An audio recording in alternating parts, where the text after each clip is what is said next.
আজি মহানৱমী ৰাজ্যৰ বিভিন্ন প্ৰান্তৰ লগতে গুৱাহাটী মহানগৰীতো কোভিডৰ স্বাস্থ্য বিধি মানি দুৰ্গা পূজা পালন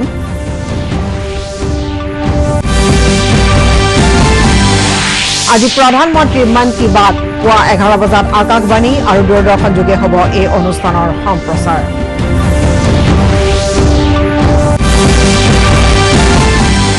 আৰু ৰাজ্যত কোভিড আৰোগ্যৰ সংখ্যা বৃদ্ধি দেশত 70 লাখতকৈ অধিক লোক আৰোগ্য হৈ উঠিছে বুলি স্বাস্থ্য মন্ত্ৰণালয়ৰ প্ৰকাশ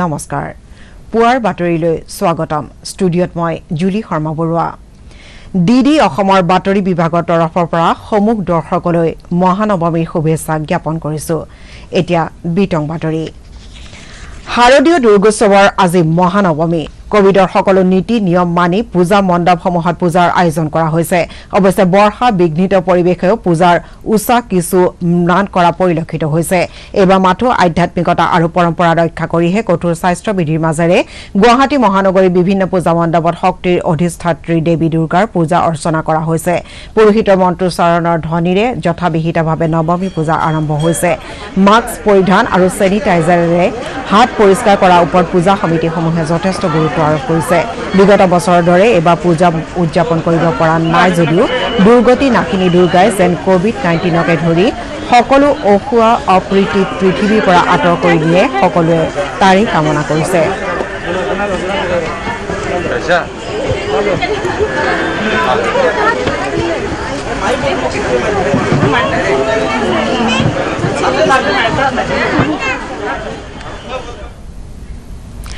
ৰাজ্যৰ বিভিন্ন জিলাত কোভিডৰ স্বাস্থ্য বিধি মানি দুৰ্গা পূজা অনুষ্ঠিত হৈছে হাইলাকান্দি জিলাত দেৱী দশভূজাৰ নৱমী পূজা আৰম্ভ হৈছে জিলাখনৰ 319 বছৰ পুৰণি দুৰ্গা পূজা চাবলৈ দূৰ-দূৰণিৰ পৰা লোকৰ সমাগম হৈছে নলবাৰী জিলাতো বৰনদীৰ 520 বছৰীয়া আহোম দিনীয়া দুৰ্গা পূজা এবাৰ অনুষ্ঠিতপীয়াকৈ আয়োজন কৰা হৈছে গোৱালপাৰা জিলাতো উখল-মাখল পৰিৱেশে বিৰাজ কৰিছে জিলাখনৰ ঐতিহাসিক টুক্ৰেশ্বৰী দেৱালয়ৰ লগতে চহৰৰ 36টা পূজা মণ্ডপকে ধৰি জিলাখনৰ 125টা পূজা মণ্ডপত এবেলি পূজা অনুষ্ঠিত হৈছে লখিমপুৰ জিলাৰো ঢকুৱাখনা হাঁহি দেৱালয় উত্তৰ লখিমপুৰ নগৰৰ পঞ্চনন দেৱালয় বৈঠাৱতী দেৱালয় নীল দেৱালয় আদি থানত পাৰস্পৰিকভাৱে পূজা অনুষ্ঠিত হৈছে শিৱসাগৰৰ ঐতিহাসিক দেৱী দলতো আনুষ্ঠানিকভাৱে দুৰ্গা পূজা অনুষ্ঠিত হৈছে জিলাখনৰ আহোম যুগৰ ঐতিহাসিক দেৱী দলত এবাৰ অনুষ্ঠিতপীয়াকৈ পূজা পালন কৰা হৈছে শতিকা পুৰণি এই ঐতিহাসিক দেৱী দলৰ লগত জড়িত হৈ থকা এক সম্প্ৰীতিৰ এনাজৰী হিচাপে এইবাৰো মাংগলিক অনুষ্ঠানত ঢাক বজাবৰ বাবে দায়িত্ব প্ৰদান কৰা হৈছে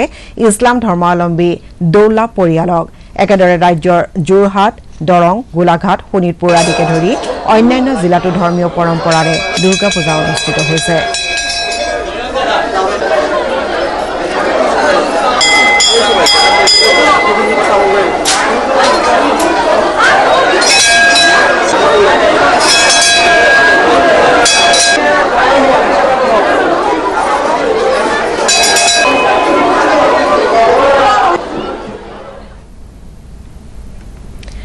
The Social Organization আৰু তেজপুৰ জুবিলিয়েন্সে শাৰদীয় দুৰ্গোৎসৱ উপলক্ষে ৰাজ্যৰ মাজত স্বচ্ছতা বজাই ৰাখি পূজা উদযাপন কৰাৰ বাবে এক সজাগতামূলক পদক্ষেপ গ্ৰহণ কৰিছে কালি পুৱাৰ ভাগত সাংস্কৃতিক নগৰী তেজপুৰ চহৰৰ বিভিন্ন স্থানত ছাত্ৰ-ছাত্ৰীসকলে জাবৰ পৰিষ্কাৰ কৰাৰ লগতে চাফ-চিকুণৰ সজাগতামূলক বাৰ্তা প্ৰেৰণ কৰে এই স্বচ্ছতা অভিযান দুৰ্গা পূজাৰ প্ৰত্যেক দিনা গ্ৰহণ কৰিব বুলি তেওঁলোকে জানিবলৈ দিছে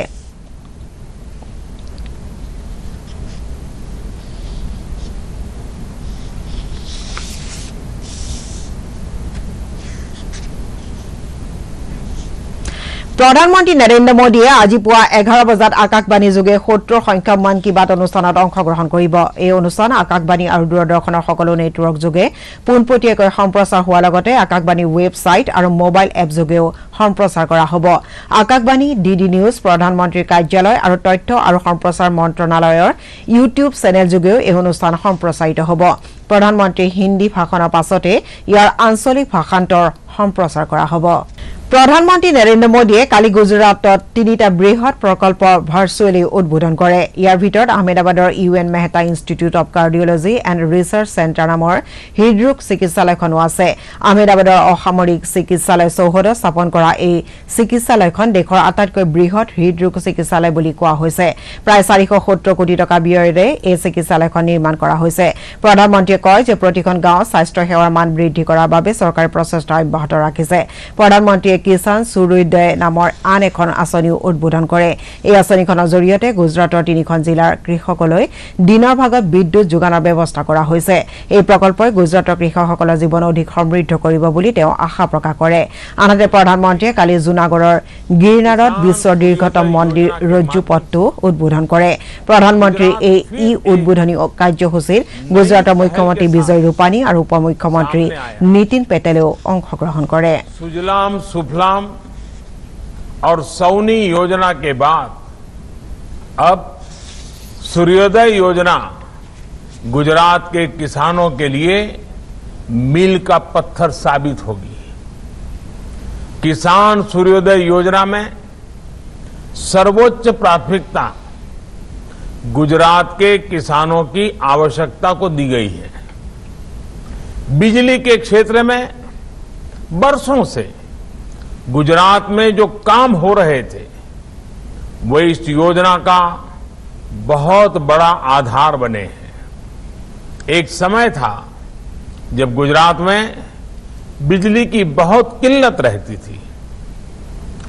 24 घंटे बिजली देना बहुत बड़ी चुनौती थी। बच्चों की पढ़ाई हो, किसानों के लिए सिंचाई हो, उद्योगों के लिए कमाई हो, ये सब कुछ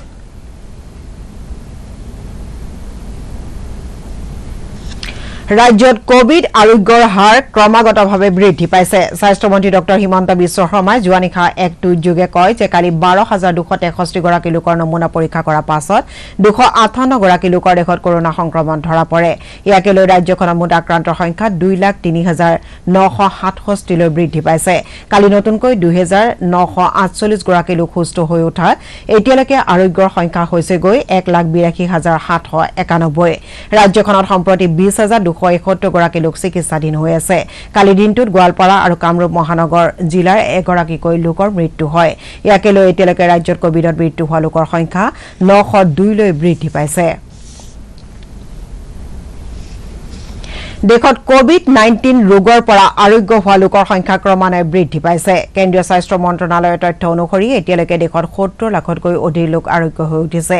শেহতীয়া তথ্য অনুসৰি নতুনকৈ 67,000তকৈও অধিক লোক এই ৰোগৰ পৰা সুস্থ হৈ উঠিছে। ইয়াকে ধৰি বৰ্তমান আৰোগ্য হোৱা লোকৰ সংখ্যা 70,16,048 লৈ বৃদ্ধি পাইছে। আনহাতে দেশত বৰ্তমানলৈকে মুঠ আক্ৰান্ত ৰোগীৰ সংখ্যা হ'ল 78,14,682। সম্প্ৰতি 6,80,680 গৰাকী ৰোগীয়েহে চিকিৎসা গ্ৰহণ কৰি আছে। এতিয়ালৈকে এই ৰোগত দেশত 1,17,956 জন লোকৰ মৃত্যু হৈছে। কেন্দ্ৰীয় স্বাস্থ্যমন্ত্ৰী ডক্টৰ হৰ্ষবৰ্ধনে অহা বছৰৰ জানুৱাৰী মাহত কোভিড-19ৰ প্ৰতিষেধক প্ৰস্তুত হৈ উঠিব বুলি আশা প্ৰকাশ কৰিছে। ডিডি নিউজৰ এটা অনুষ্ঠানত এই কথা প্ৰকাশ কৰি ডক্টৰ বৰ্ধনে কয় যে দেশত কোভিড-19ৰ 3টা প্ৰতিষেধকৰ কাম চলি আছে। ইয়াৰ ভিতৰত এটা তৃতীয় পৰ্যায়ৰ আগতীয়া স্থিতিত আছে আৰু আন 2টাৰ দ্বিতীয় পৰ্যায়ৰ পৰীক্ষা চলি আছে। ইয়াৰ ভিতৰত এটা শেহতীয়াকৈ তৃতীয় পৰ্যায়ত প্ৰৱেশ কৰিছে। স্বাস্থ্যমন্ত্ৰীগৰাকীয়ে লগতে কয় যে এই প্ৰস্তুতি অগ্ৰগতি যদি তীব্ৰ হয় তেনেহলে অহা বছৰৰ জুন-জুলাই মাহৰ আগতে দেশত ব্যাপক হাৰত কোভিড প্ৰতিষেধক উপলব্ধ হ'ব। তেওঁ লগতে আগন্তুক শীতৰ সময়ছোৱাত আৰু উৎসৱৰ বতৰত জনসাধাৰণক কোভিড-19ৰ সকলো স্বাস্থ্য বিধি মানি চলিবলৈ আহ্বান জনায়।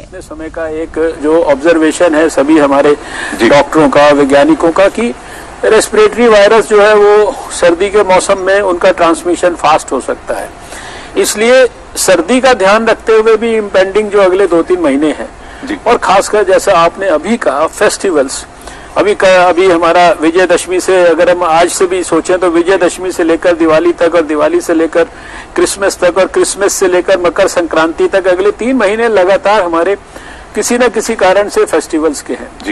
इसलिए बार बार हमने भी ये बात कही है, हमारे अधिकारियों ने भी ये बात कही है, प्रधानमंत्री ने भी बात कही है, सभी लोग जो सरकार में संबंधित हो सकते हैं, हमारे डॉक्टर, एक्सपर्ट, सभी लोग एक बात कह रहे हैं, भाई ये जो फेस्टिवल्स है इसमें पूरी सावधानी रखो, क्योंकि भीड़ के इकट्ठे होने की संभावना है।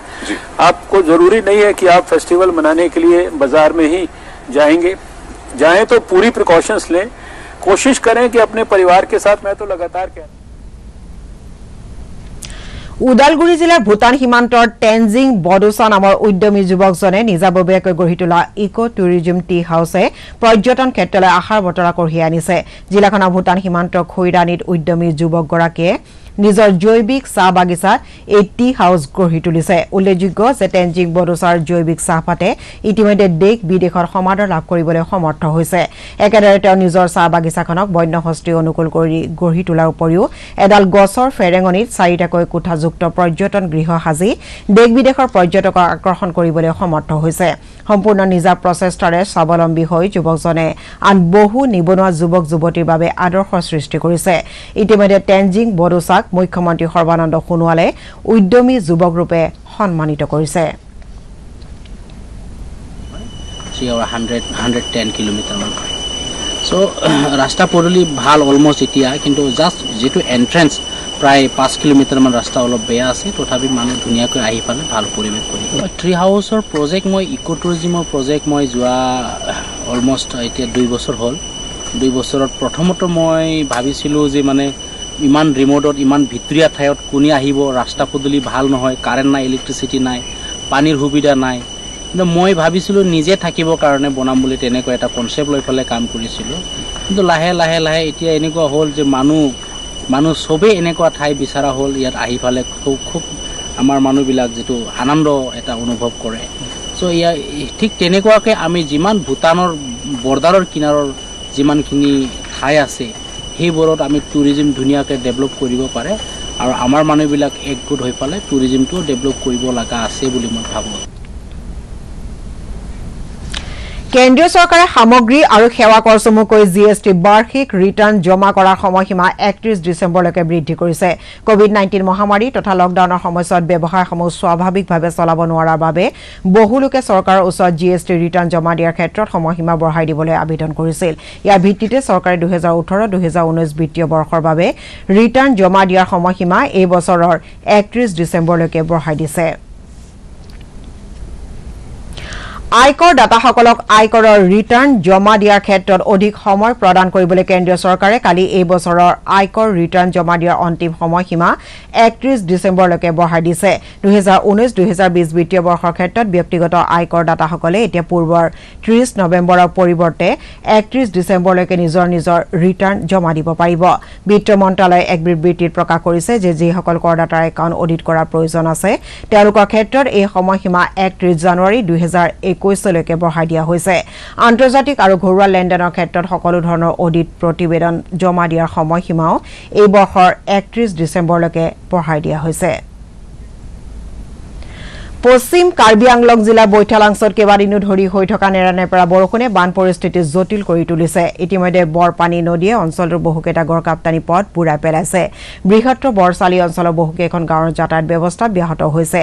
খাৰুপিন্ধা, বৰচিলি, উদমাৰী, ইংহিন, আমডুবি আদি অঞ্চল জলমগ্ন হৈছে।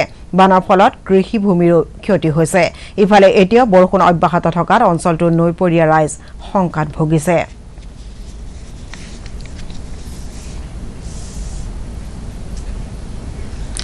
বাতৰি শেষ হোৱাৰ আগতে প্ৰধান বাতৰিসমূহ আকৌ এবাৰ। আজি মহানৱমী, ৰাজ্যৰ বিভিন্ন প্ৰান্তৰ লগতে গুৱাহাটী মহানগৰীতো কোভিডৰ স্বাস্থ্যবিধি মানি দুৰ্গা পূজা পালন।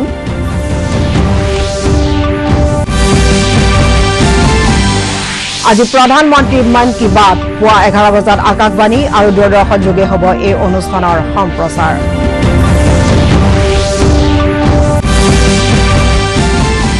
আৰু ৰাজ্যত কোভিড আৰোগ্যৰ সংখ্যা বৃদ্ধি, দেশত 70 লাখতকৈ অধিক লোক আৰোগ্য হৈ উঠিছে বুলি স্বাস্থ্য মন্ত্ৰণালয়ৰ প্ৰকাশ।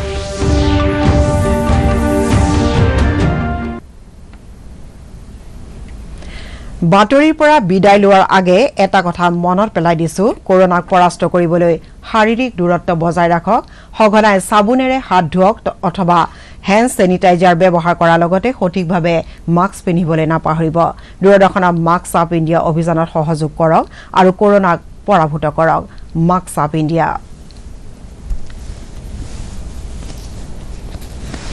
পুৱাৰ বাতৰি ইমানেই পৰৱৰ্তী বাতৰি আবেলি 4 বজাত